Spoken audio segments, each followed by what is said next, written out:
Hey guys, it's Greg, and welcome to a new segment we are calling 10-Minute Major, where we cover the news kind of as it happens before we all get to jump in on it during a podcast.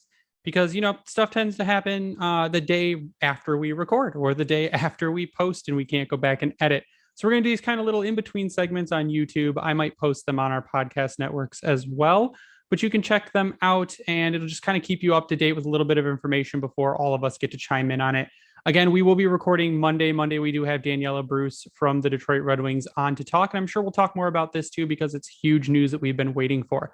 So today, the Red Wings hired the 28th coach in team history in Derek Lalonde. First, I'm going to kind of go through their press release on it.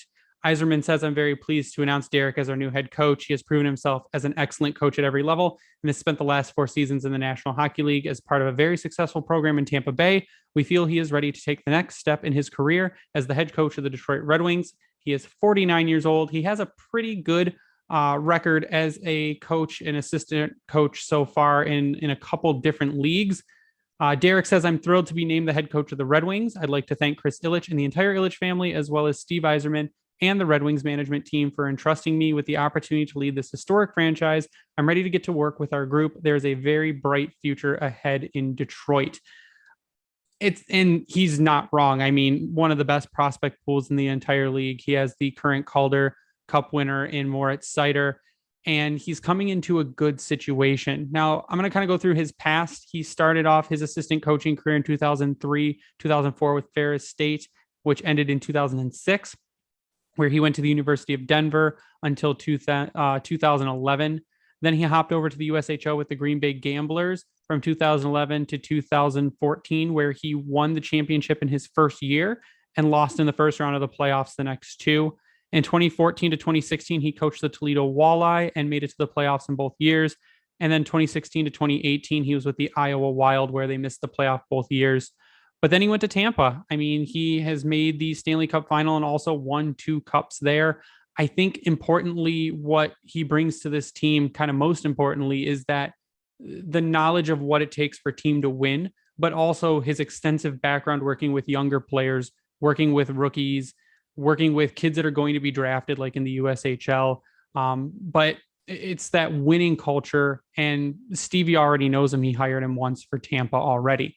So it's a pretty exciting hire. I think what we kind of figured is it would be Lalonde. The longer the search went on and the longer it took for them to kind of settle on a coach, we kind of figured it would be Lalonde or Halpern. There's also a rumor out there from Kevin Weeks that says Halpern could also come in as an assistant coach. So we could be taking 2 coaches from the Tampa Bay Lightning.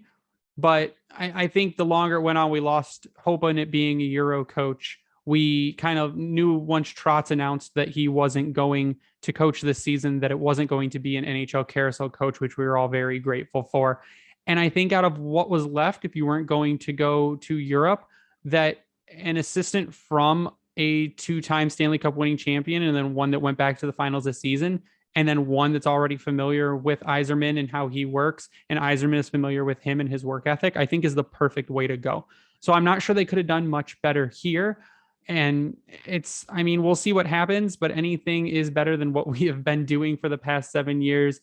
I expect us to be a bubble team this coming season, if not sneaking into a wild card spot. And I think Lalonde will hold the team accountable, will be hard when he needs to be, but also knows what it takes to mold those rookies, get them ready to play in the NHL, and then compete at a high level and start winning Stanley Cups. So I'm excited to see what happens there. And again, this is just a short segment that goes over the news, and we will talk about it more on Monday. But if you have any questions, go ahead and drop them in the comments below. We will talk about them on Monday. We'll get to them. Go ahead, like and subscribe and turn on your alerts, because these are going to be coming up the longer this off season goes on, because a lot of news comes out, especially towards draft day and towards free agency. So yeah, go ahead, turn on those alerts, and we'll see you soon.